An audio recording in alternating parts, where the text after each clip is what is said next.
Ghislain vient de dire un bout de phrase important. On reçoit Jésus comme notre sauveur, un gros morceau, mais en même temps, on reçoit un Seigneur puis on l'invite à régner sur notre vie. Et ce petit bout de phrase-là est très important. Et ça a rapport au thème de ce matin. Dans la dernière année, j'ai lu un livre qui s'appelle « L'Évangile du Royaume ». Puis j'ai énormément apprécié ce livre-là parce que le sujet du royaume de Dieu a toujours été un peu flou dans mon esprit. Beaucoup de versets dans la Bible qui parlent du royaume de Dieu et de différentes manières, de différentes facettes. Et en tout cas, moi, c'était resté flou à bien des égards. Puis ce livre-là a vraiment mis les points CI, les barres CT, puis a mis vraiment de la clarté dans mon esprit sur ce beau sujet-là de la Bible qui est d'un couvert à l'autre. Et Dieu m'a mis à cœur de vous partager l'essentiel de ce que j'ai appris, ce qui a été clarifié dans mon esprit. Et je suis certain que ça va être en bénédiction à vous aussi. C'est un gros sujet. Je prévois ça va être une série de 3 ou 4 messages. Donc ce matin, c'est juste la première partie. Ça va être 3 ou 4 messages. Mais c'est un thème très important de la parole de Dieu. Et j'espère que c'est ça, que ça va être édifiant et profitable pour chacun de vous. Avant de se lancer dans notre sujet, on va prier. Notre grand Dieu, on veut t'adorer pour qui tu es. Oui, le roi de l'univers, le seul qui est digne de régner sur cet univers et régner sur chacune de nos vies également. Seigneur, je te prie de bénir l'étude de ta parole qu'on va faire, que ça puisse être édifiant, que ça puisse nous éclairer, qu'on puisse mieux comprendre ta parole et surtout la mettre en pratique dans nos vies, Seigneur, en tirer les leçons pratiques qui en découlent. Prie vraiment de bénir ce temps qu'on passe dans ta parole, qu'on puisse être nourri et édifié par ta parole. Et c'est au nom de Jésus que je te demande ces choses. Amen. Donc, le royaume de Dieu. Premièrement, c'est un thème qui a été largement annoncé par les prophètes de l'Ancien Testament. On va faire un survol rapide, ça ne sera pas exhaustif, mais un survol rapide. Qu'est-ce que l'Ancien Testament a annoncé par rapport au royaume de Dieu? Un des livres clés, c'est le livre de Daniel. Daniel 2, 44, ça c'est à la fin de la fameuse vision là, de la statue de Nebuchadnezzar qui annonçait les grands royaumes qu'il allait avoir sur la terre. À la fin de ça, on lit « Dans le temps de ces rois, le Dieu des cieux suscitera un royaume qui ne sera jamais détruit et qui ne passera point sous la domination d'un autre peuple. Il brisera et détruira tous ces royaumes-là et lui-même subsistera éternellement. » Un jour, Dieu va établir un royaume qui va durer éternellement. Il va supplanter tous les royaumes qu'il y a eu sur la terre et le sien va subsister éternellement. Daniel 7, après encore là la vision des 4 grands animaux qui annonçaient encore les grands royaumes de l'Antiquité. Voici sur les nuées des cieux arriva quelqu'un de semblable à un fils de l'homme. Il s'avança vers l'Ancien des jours et on le fit approcher de lui. On lui donna la domination, la gloire et le règne. Et tous les peuples, les nations, les hommes de toute langue le servirent. Sa domination est une domination éternelle qui ne passera point et son règne ne sera jamais détruit. Je vais juste me partir un timer pour pas que je perde la notion du temps.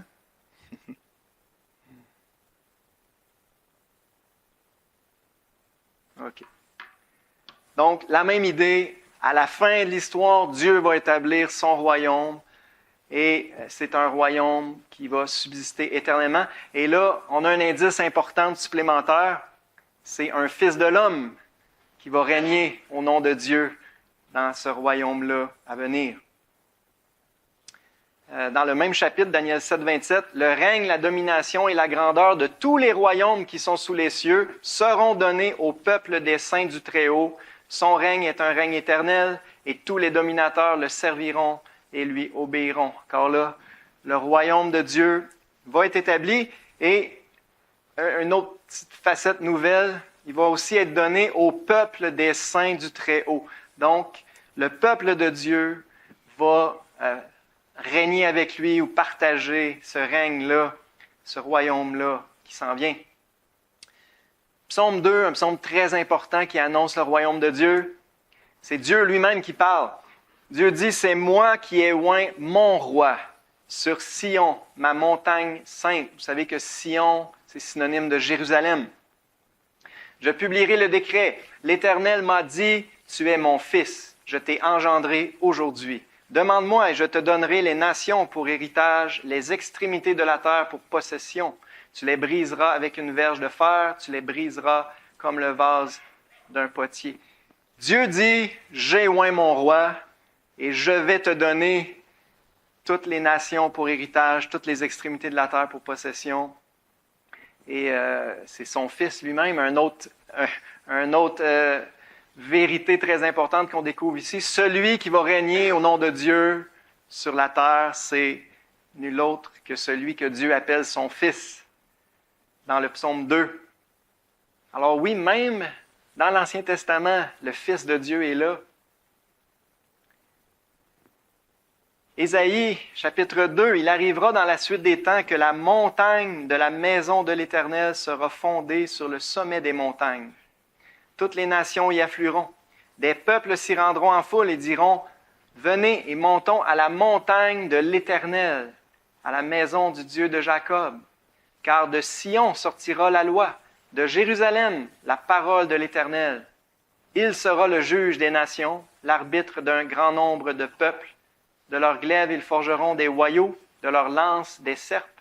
Une nation ne tirera plus l'épée contre une autre, et l'on n'apprendra plus la guerre. » Wow! Encore là, Dieu a dit dans le psaume 2, « J'ai oint mon roi qui va régner sur ma montagne sainte, à Sion, à Jérusalem. » Ici, on a la même idée. La montagne de Sion, de Jérusalem, va être le siège du roi qui va régner sur le monde entier, sur toutes les nations, tous les peuples.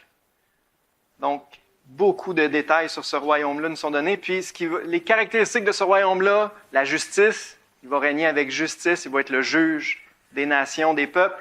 Et il n'y aura plus de guerre. Étudier l'histoire de l'humanité, il y a toujours eu des guerres. Et je ne sais pas s'il a passé une année dans toute l'histoire de l'humanité qu'il n'y avait pas de guerre sur cette terre. Mais là, pendant le royaume de Dieu, le royaume de son oint, de son Christ, le Christ veut dire celui qui est oint de Dieu pour régner, eh bien, il n'y aura plus de guerre. Ésaïe 9, versets 5 et 6, « Un enfant nous est né, un fils nous est donné, et la domination reposera sur son épaule. » On parle de qui? Jésus, on lit souvent ce verset-là à Noël.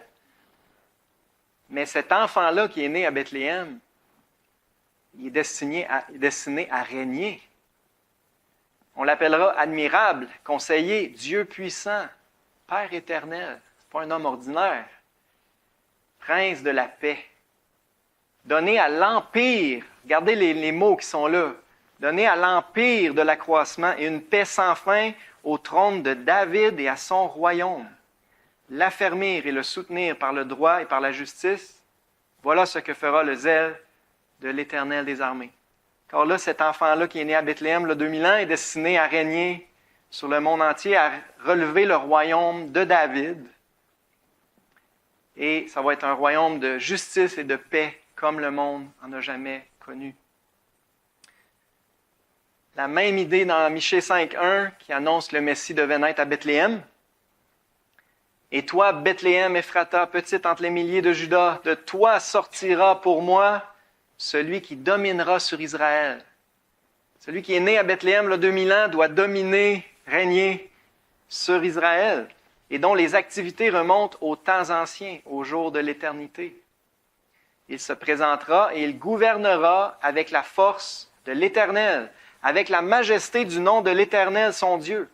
Ils auront une demeure assurée, car il sera glorifié jusqu'aux extrémités de la terre. Jésus-Christ, le même qui est né à Bethléem, il y a 2000 ans, va gouverner au nom de l'Éternel. Il est celui que Dieu parle dans le psaume 2. C'est moi qui ai oint mon roi, et je vais lui donner les extrémités de la terre pour possession. À la fin, dans Abdias, verset 21, « À l'Éternel appartiendra le règne. » Et Zacharie 14.9, « L'Éternel sera roi de toute la terre. » J'aurais pu encore en parler pendant des heures, mais je pense que ça donne une bonne idée. L'Ancien Testament annonce qu'à la fin des temps, Dieu lui-même va établir son royaume sur cette terre. Il a déjà choisi son roi, il l'a déjà oint, c'est le Christ, celui qui est oint pour régner. En anglais, c'est Messia, le Messie, c'est la même signification. Donc, l'Ancien Testament est clair, c'est la première grande révélation qu'on a du royaume de Dieu, un royaume très concret qui va être sur cette terre. Maintenant, pour nous compliquer un peu les choses, regardons le royaume de Dieu annoncé par Jésus maintenant. Jésus a beaucoup parlé du royaume de Dieu également. Et là, ça complique un peu les choses. Dans Marc 1, verset 15, Jésus disait, « Le temps est accompli. Le royaume de Dieu est proche. Repentez-vous et croyez à la bonne nouvelle. » Puis là, pour tous les Juifs qui avaient l'Ancien Testament en background, on est sur le point de voir le royaume glorieux de David rétabli, le Messie. Mais Jésus dit, vous devez vous repentir puis croire pour que le royaume puisse prendre place. Marc 9, verset 1, il leur dit encore, « Je vous le dis en vérité, quelques-uns de ceux qui sont ici ne mourront point, qu'ils n'aient vu le royaume de Dieu venir avec puissance. » Là, j'imagine les Juifs qui regardaient autour d'eux. Vraiment, le peuple était dans un état de soumission totale à l'Empire romain, sous la domination romaine à ce moment-là. On va vraiment voir le royaume de Dieu venir de notre temps, dans notre génération. Il semble que c'est dur à croire. Jésus dit dans Marc 10, « Laissez venir à moi les petits-enfants, ne les en empêchez pas, car le royaume de Dieu est pour ceux qui leur ressemblent. Je vous le dis en vérité, quiconque ne recevra pas le royaume de Dieu comme un petit enfant, n'y entrera point. » Là, c'est encore plus mêlant. Pensez, les Juifs, ils avaient l'idée d'un vrai royaume, le royaume de David, le Messie avec puissance, avec gloire, qui va régner de Jérusalem jusqu'aux extrémités de la terre. Puis là, Jésus dit, non, le royaume de Dieu, là, ça va être pour ceux qui ont l'attitude d'un petit enfant. Ça, en résumé, c'est l'humilité puis la confiance simple d'un enfant.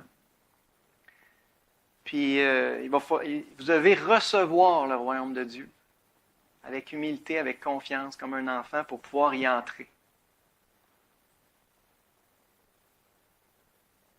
Marc 10, 25. Il est plus facile, toujours Jésus qui parle, il est plus facile à un chameau de passer par le trou d'une aiguille qu'à un riche d'entrer dans le royaume de Dieu. Fait que Jésus parlait beaucoup de ça. Il faut entrer dans le royaume. Et voici comment. Humilité, confiance. Il faut vous détacher de l'amour des richesses, l'amour de l'argent pour pouvoir entrer. C'est toutes des notions qui ne fitaient pas très bien avec la notion du royaume de Dieu glorieux annoncé par l'Ancien Testament. Jésus dit encore dans son fameux sermon sur la montagne, « Heureux les pauvres en esprit, car le royaume des cieux est à eux. » L'idée, c'est heureux encore là, les humbles. Les humbles. Le royaume des cieux est à eux. En passant, royaume des cieux, royaume de Dieu, c'est deux expressions synonymes. Dans Matthieu, vous allez lire le plus souvent royaume des cieux, dans les autres évangiles, royaume de Dieu, puis c'est les mêmes versets, les mêmes déclarations. C'est juste des formes de langage différentes. Dieu règne au ciel, c'est un royaume céleste, un royaume, et c'est pour ça que c'est interchangeable. Matthieu 5, 20, Jésus dit, « Si votre justice, on parle de la justice pratique ici, si votre justice ne surpasse celle des scribes et des pharisiens, vous n'entrerez point dans le royaume des cieux. » Ça, c'était bouleversant pour les Juifs parce que extérieurement, les scribes et les pharisiens, ils étaient hyper religieux puis pointilleux. Ils donnaient la dîme des fines herbes. Jésus dit, ça vous prend une justice plus grande que ça pour entrer dans le royaume. C'était assez pour décourager bien du monde. Matthieu 13, Jésus donne plein de paraboles, il raconte plein d'histoires, d'illustrations.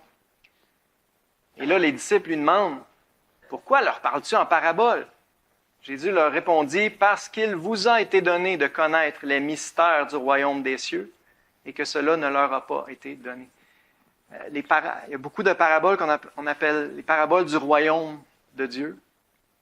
Et encore là, ça ne fit pas avec le royaume littéral, glorieux qu'on voit dans l'Ancien Testament. On voit que Jésus nous parle d'une autre sorte de royaume. Et un mystère, dans la Bible, chaque fois que vous voyez le mot mystère, c'est quelque chose qui n'était pas révélé avant, mais que là, qui est révélé, dans ce cas-là, qui commençait à être révélé par Jésus lui-même. Les apôtres aussi, l'apôtre Paul aussi va nous révéler de nouveaux mystères. Donc, c'est plus mystérieux une fois que c'est révélé, mais c'était jusqu'à Jésus, c'était pas révélé cette forme-là du royaume de Dieu que Jésus venait introduire. On va y revenir en passant, c'est pour ça que j'ai dit, ça va prendre 3 ou 4 messages. On va prendre le temps de regarder les paraboles du royaume, les mystères du royaume de Dieu, parce que c'est juste ça c'est un gros sujet. Dans Matthieu 21, verset 31, Jésus leur dit, « Je vous le dis en vérité, les publicains et les prostituées vous devanceront dans le royaume de Dieu. » Wow, encore là, Jésus s'adresse aux chefs religieux, à ceux qui extérieurement, ils menaient une vie droite dans tous les détails extérieurement. Jésus dit, les tout-croches percepteurs d'impôts, connus comme étant voleurs, puis les prostituées vont rentrer avant vous dans le royaume de Dieu. Ouf, c'était bouleversant. Parce que eux, je vous dis tout de suite la raison, là, eux ont moins de misère à se reconnaître pécheurs, puis à s'humilier, puis à se repentir que les personnes religieuses qui se pensent justes. Et ça, c'est encore vrai aujourd'hui. Matthieu 21, verset 43, c'est pourquoi je vous le dis, le royaume de Dieu vous sera enlevé et sera donné à une nation qui en rendra les fruits. Ça aussi, c'est bouleversant. Quasiment toutes les déclarations de Jésus sont... Jésus dit, le royaume de Dieu présentement qui se manifeste au sein du peuple d'Israël, Jésus dit, bientôt, il va vous être enlevé puis il va être donné à un autre peuple.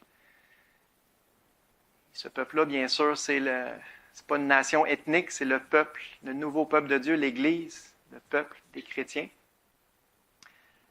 Alors, ce que je veux faire ressortir, je pense que c'est assez clair, c'est que le royaume de Dieu annoncé par Jésus, si on le compare au royaume de Dieu annoncé par les prophètes de l'Ancien Testament, on voit là, que c'est deux niveaux différents, 2 facettes différentes.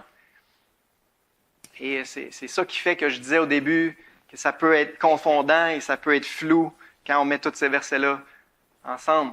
Bien, le but de ces messages-là, c'est de clarifier les choses. Donc, la grande question là, qui est devant nous, c'est qu'est-ce que le royaume de Dieu au juste? Certains affirment que le royaume de Dieu, c'est un royaume littéral, visible, terrestre, futur. Le royaume de Dieu, en mots simples, c'est le millénium, c'est le royaume messianique. Quand Jésus va revenir, la Bible dit dans Apocalypse chapitre 20 qu'il va régner sur cette terre pendant 1000 ans. Alors, ça, nous, dans notre milieu, on est habitués à ça. Il y a certains milieux qui ne présentent jamais ce côté-là, qui n'y croient pas. Nous, dans notre milieu, on est habitués, on appelle ça la position pré-millénariste. Millénariste, ça veut dire on croit qu'il va y avoir un royaume littéral de 1000 ans. Pré, bien, Jésus va revenir avant. Jésus va revenir avant pour établir un royaume de 1000 ans. Ça, c'est notre position. Maintenant, il y a beaucoup d'autres qui affirment que le royaume de Dieu, non, c'est un royaume spirituel, invisible, céleste, le royaume des cieux, actuel. En mots simples, le royaume de Dieu, c'est l'Église, c'est le royaume des croyants, le peuple des croyants. Et beaucoup ne croient pas qu'il va y avoir un royaume littéral sur cette terre. Donc, on appelle ça la position amillénariste. Pas de 1000 ans, pas de royaume littéral de 1000 ans.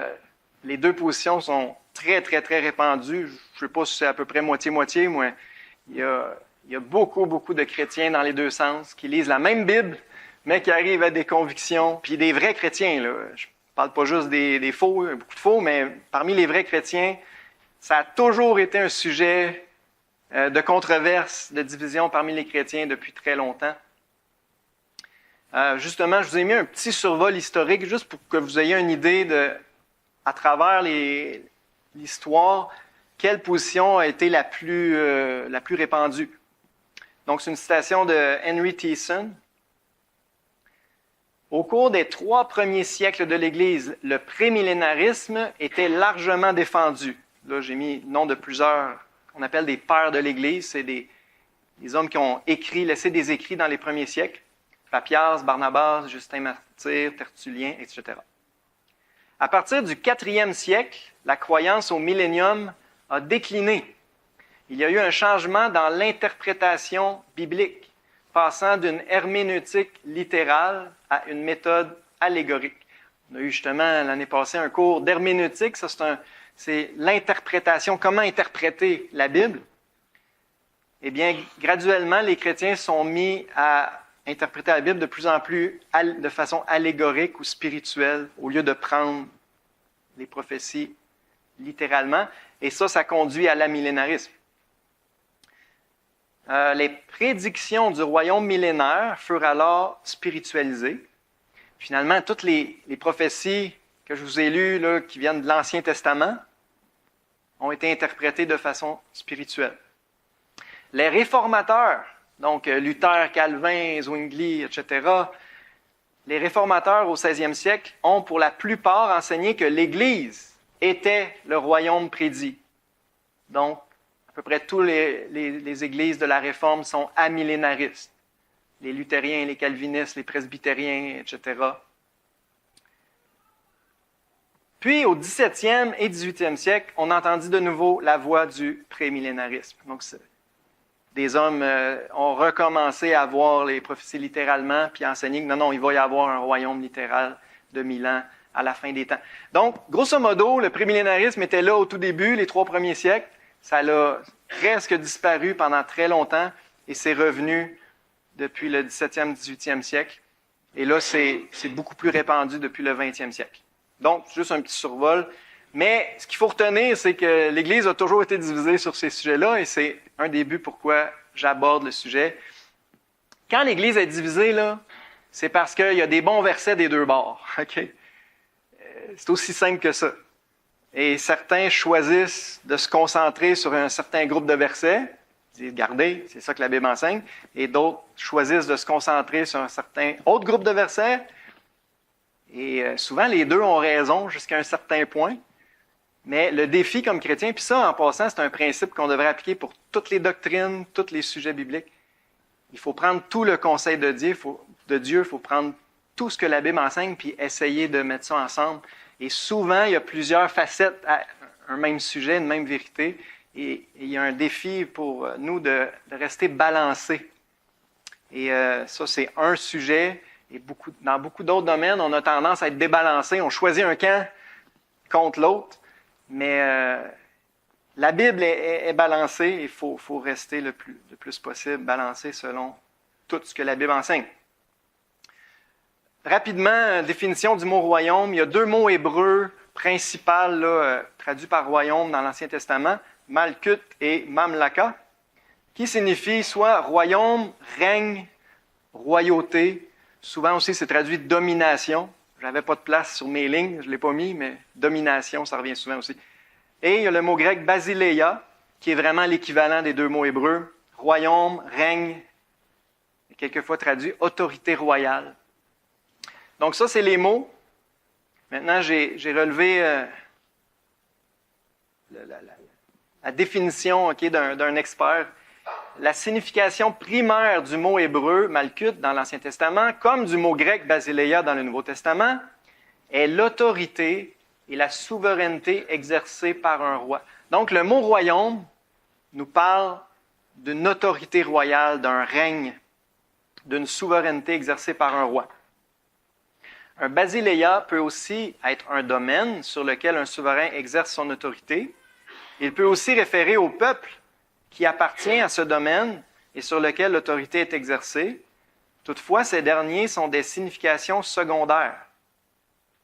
Donc, parfois, le royaume peut parler du domaine sur lequel le roi règne ou du peuple, encore là, sur lequel le roi règne, mais la signification principal, un royaume, mais avant tout, c'est la dernière ligne, là, l'autorité de régner ou la souveraineté d'un roi. Donc, le royaume de Dieu, c'est le règne de Dieu.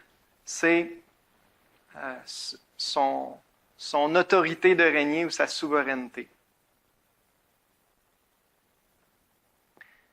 Psaume 103, 19, on lit « L'Éternel a établi son trône dans les cieux, et son règne domine sur toute chose. » Donc, le royaume de Dieu, c'est le royaume des cieux, parce que Dieu règne au ciel, et des cieux, il a une autorité absolue, une souveraineté absolue sur toute chose. Maintenant, la question qu'il faut se poser, c'est est-ce que sur cette terre, son autorité est pleinement reconnue et obéie? Je pense que juste de poser la question, c'est d'y répondre. Là, on va regarder, on va mettre encore plus d'emphase sur le fait qu'il y a, sans l'ombre d'un doute, un royaume de Dieu qui est littéral, terrestre, visible et futur. C'est indéniable. Et une des évidences, c'est la prière que font des millions de chrétiens depuis 2000 ans. La prière que Jésus, l'exemple de prière que Jésus nous a laissé, commence « Notre Père qui est aux cieux, que ton nom soit sanctifié, que ton règne vienne, que ta volonté soit faite sur la terre comme au ciel. » Juste le fait que les chrétiens prient ça, ça règle la question. Que ton règne vienne. Il n'est pas encore venu dans sa pleine signification. Est-ce que la volonté de Dieu est faite parfaitement sur la terre, présentement, comme elle l'est au ciel? Pas du tout. Pas du tout. Alors, juste le fait qu'on prie que ton règne vienne puis que ta volonté soit faite autant sur la terre qu'elle l'est faite au ciel, bien, ça montre qu'il y a un aspect futur, là, on n'est pas rendu là. Jésus a dit dans Matthieu 8, « Je vous déclare que plusieurs viendront de l'Orient et de l'Occident et seront à table avec Abraham, Isaac et Jacob dans le royaume des cieux. » Jésus nous parle d'un royaume à venir. Plusieurs viendront et seront à table avec les patriarches. On voit que c'est futur et c'est concret, là. On va manger ensemble dans le royaume. Dans Matthieu 13, le Fils de l'homme enverra ses anges qui arracheront de son royaume tous les scandales et ceux qui commettent l'iniquité et ils les jetteront dans la fournaise ardente où il y aura des pleurs et des grincements de dents. Alors les justes resplendiront comme le soleil dans le royaume de leur Père. Est-ce que ça, c'est déjà arrivé? Est-ce que Jésus a envoyé ses anges pour envoyer dans l'étang de feu tous les incroyants, tous les rebelles? Et est-ce que les croyants resplendissent comme le soleil dans le royaume de Dieu?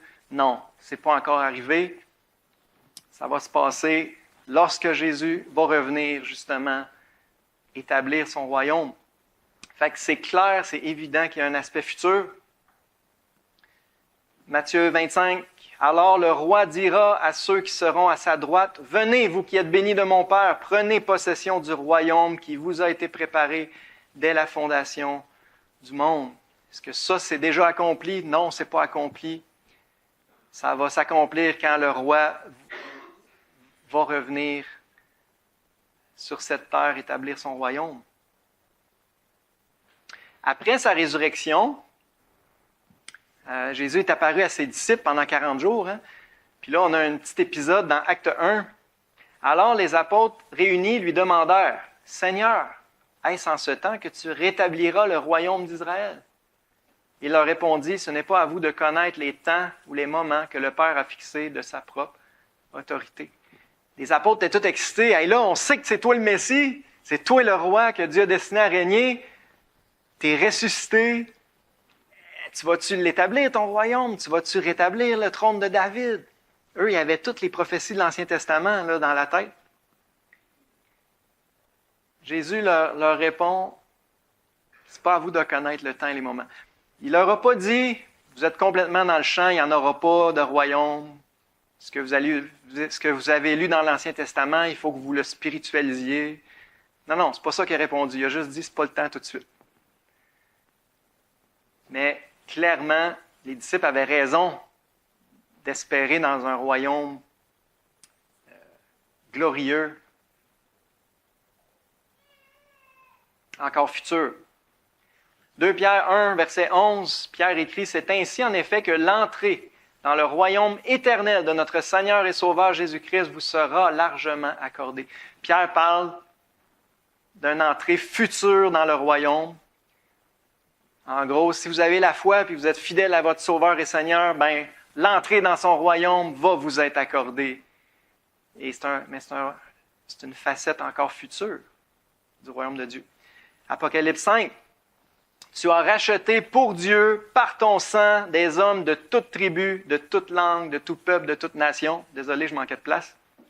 Tu as fait d'eux un royaume et des sacrificateurs pour notre Dieu, et ils régneront sur la terre. La plupart d'entre vous ici ce matin, là, vous avez été rachetés par le sang de Christ. Hein, vous faites partie des tribus, des langues que Jésus a rachetées. Mais est-ce que vous êtes en train de régner, vous autres? Il y en a-tu qui pensent qu'ils sont en train de régner? Les Corinthiens, à un moment donné, pensaient qu'ils avaient commencé à régner. Paul les ramène à l'ordre assez vite. Non. Donc, on voit là qu'il y a un bout qui n'est pas accompli encore. On n'a pas commencé à régner, surtout pas sur cette terre.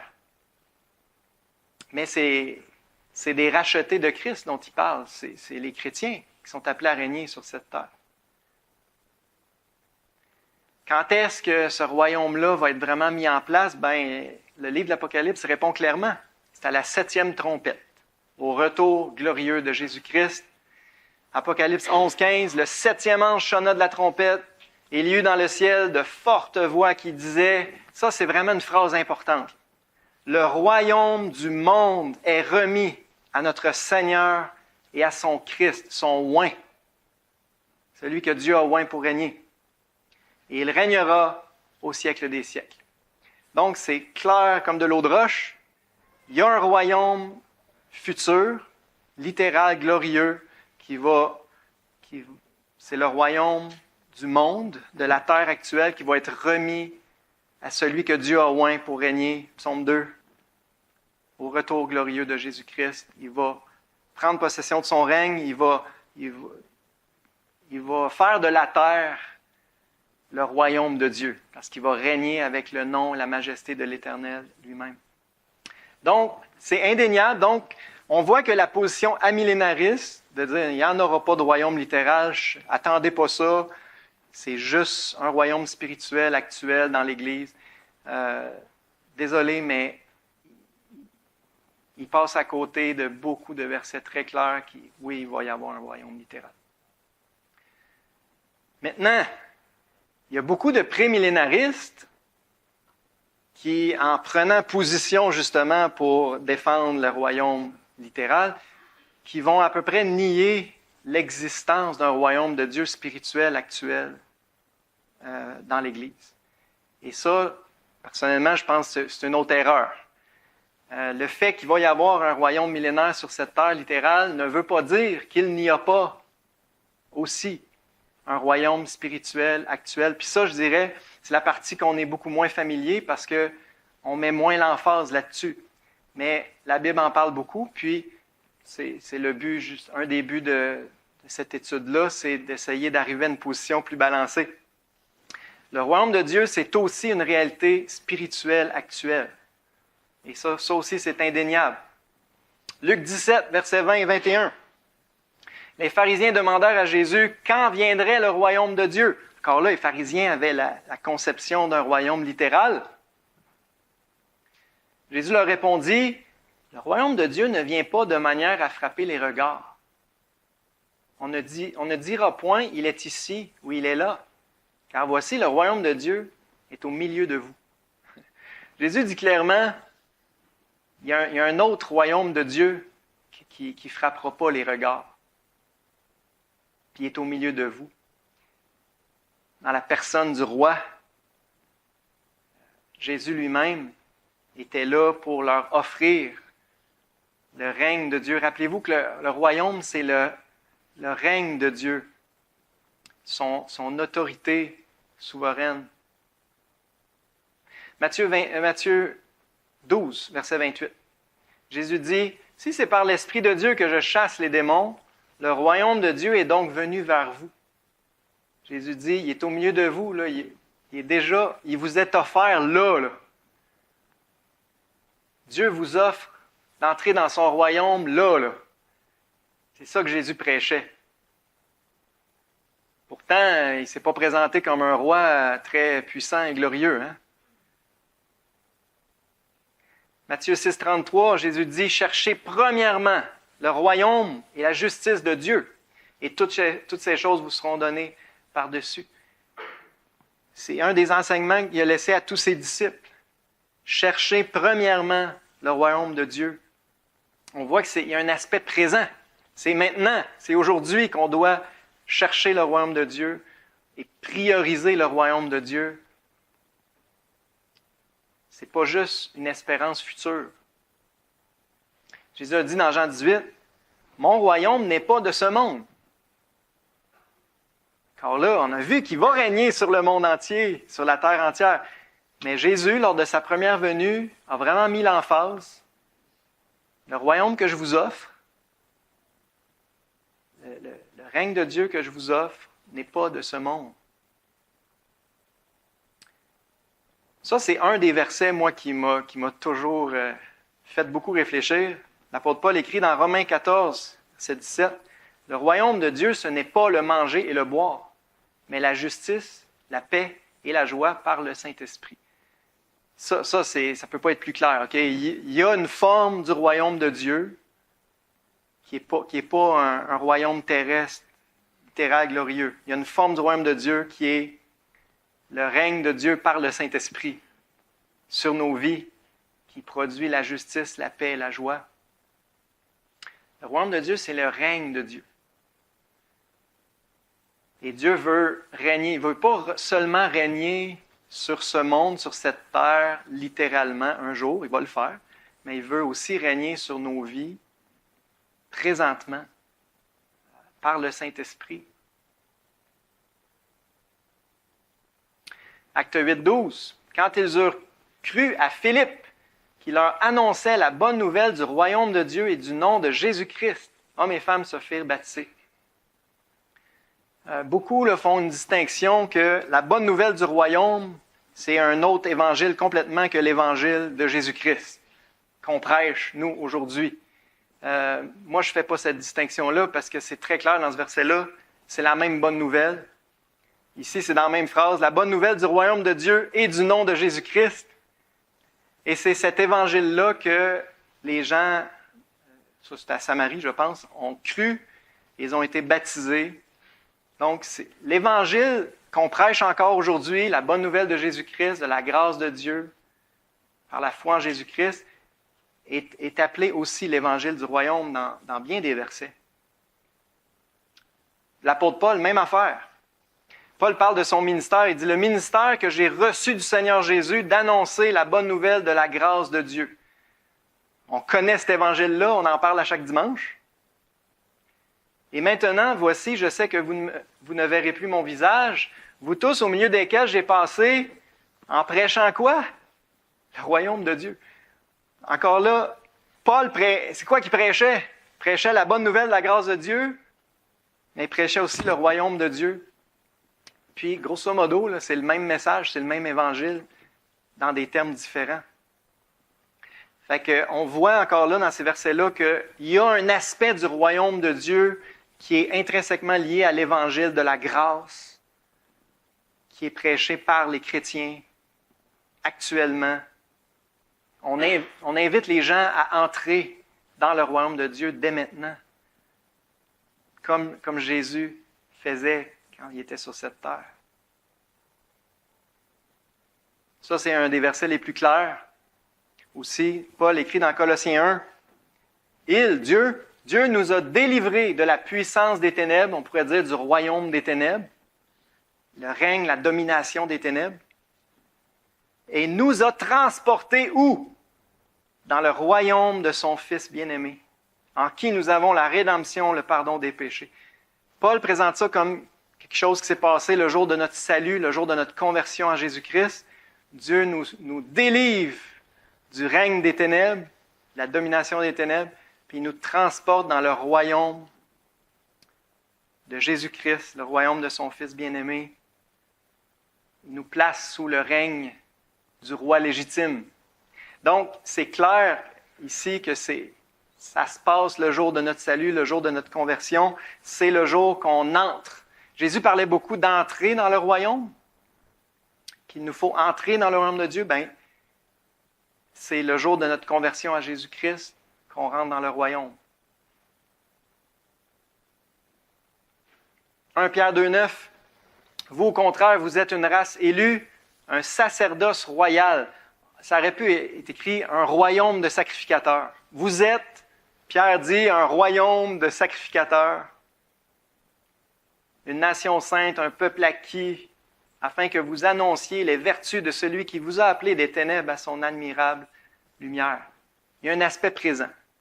Le peuple des chrétiens, tous ceux qui ont reconnu Jésus-Christ comme le roi, le Christ, celui qui est digne de régner sur leur vie, tous ceux qui ont mis leur confiance en Jésus-Christ et se soumettent à lui, acceptent d'obéir à ce roi-là, entrent dans le royaume de Dieu, ils se placent sous le règne de Dieu. Ils sont délivrés du règne des ténèbres pour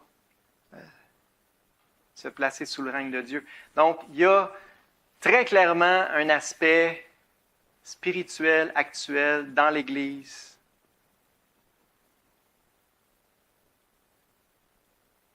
Fait que je repose la question, qu'est-ce que le royaume de Dieu? Il y a un beau résumé, ça c'est justement tiré de George Ladd, c'est l'auteur du livre dont je vous ai parlé, là. Il fait un très beau résumé, puis vous allez voir que ça résume bien tout ce qu'on a vu ce matin. Qu'est-ce que le royaume de Dieu? La complexité de l'enseignement biblique au sujet du royaume de Dieu est l'une des raisons pour laquelle autant d'interprétations diverses sont apparues dans l'histoire de la théologie.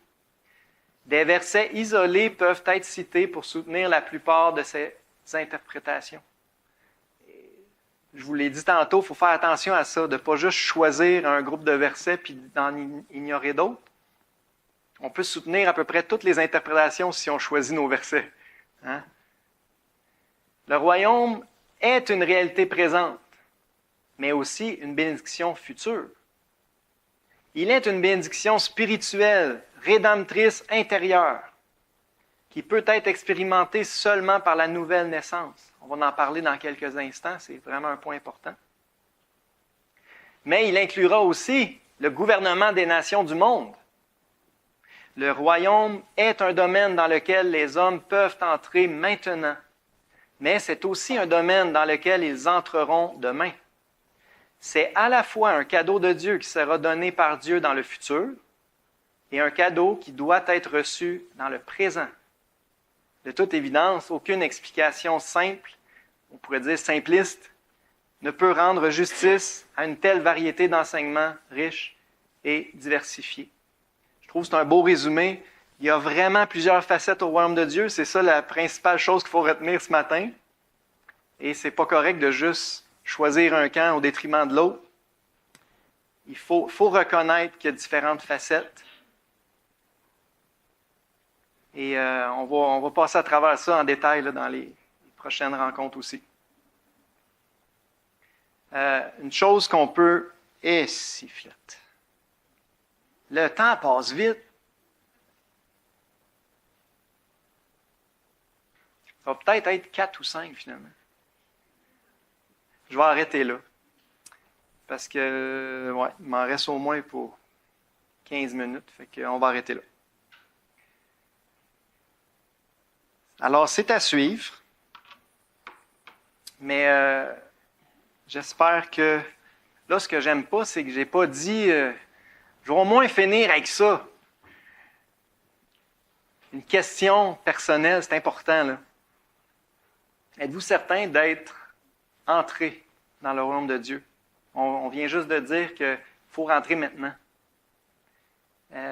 Et la question simple, dans le fond, pour le savoir, c'est est-ce que Dieu règne sur votre vie présentement? Est-ce que vous pouvez dire vraiment, oui, j'ai reconnu Jésus-Christ comme mon roi légitime, mon Seigneur, mon Dieu, et j'ai décidé de me soumettre à lui. J'ai décidé de me soumettre à son règne, sa souveraineté sur ma vie. Je le reconnais comme le seul digne de régner sur mon cœur, régner sur ma vie. On chante, un des chants qu'on chante, « Roi de mon cœur ». Est-ce que Jésus est vraiment le roi de votre cœur? Est-ce qu'il règne sur votre vie? Est-ce que Dieu règne sur votre vie à travers son Fils Jésus-Christ, à travers l'Esprit de Christ en vous? Si vous n'êtes pas certain, probablement que ce n'est pas le cas, parce que quand c'est le cas, on le sait. Parce que c'est une décision, c'est la plus grosse décision de notre vie. Quand on décide de soumettre notre vie à Jésus-Christ pour lui obéir, pour le suivre, c'est là qu'on rentre dans le royaume de Dieu. Et Jésus dit, c'est la nouvelle naissance. Le jour qu'on met notre foi en Jésus, qu'on le reconnaît comme notre Sauveur et notre Seigneur, digne de régner sur notre vie, ce jour-là, on voit le royaume de Dieu s'ouvrir, on entre dans le royaume de Dieu. Jésus dit, il faut que vous naissiez de nouveau. Si vous ne passez pas par une nouvelle naissance, vous ne verrez pas le royaume de Dieu, vous n'entrerez pas dedans. Alors, la question la plus importante, c'est, avez-vous reconnu Jésus comme votre Sauveur et votre Seigneur? Est-ce que vous avez décidé de vous soumettre à lui, de le laisser régner sur votre vie, sur votre cœur? C'est la décision la plus importante que vous ne pouvez pas prendre dans votre vie. Je vous encourage à la prendre, cette décision-là, si ce n'est pas encore fait. Et si c'est fait, je vous annonce ce matin que vous êtes entrés dans le royaume de Dieu. Vous faites partie du peuple de Dieu, soumis au roi. Et Dieu vous a préparé un royaume littéral, glorieux, extraordinaire, qu'on ne peut même pas imaginer, qu'on va rentrer dedans un jour. Ça vaut la peine de lui rester fidèle jusqu'au bout. On va terminer par la prière. Merci Seigneur pour ta parole qu'on a pu étudier ce matin. Juste ce sujet-là est tellement riche que ça va prendre 4 ou 5 messages, mais je te prie que ta parole porte de bons fruits dans nos cœurs, dans nos vies. Et surtout, Seigneur, aide-nous à te laisser régner sur nos vies. Tu en es digne, tu es un roi parfait. Alors, donne-nous d'être obéissants et de te suivre avec confiance. Seigneur, notre Dieu, notre roi, on t'aime et c'est au nom de Jésus qu'on te prie. Amen.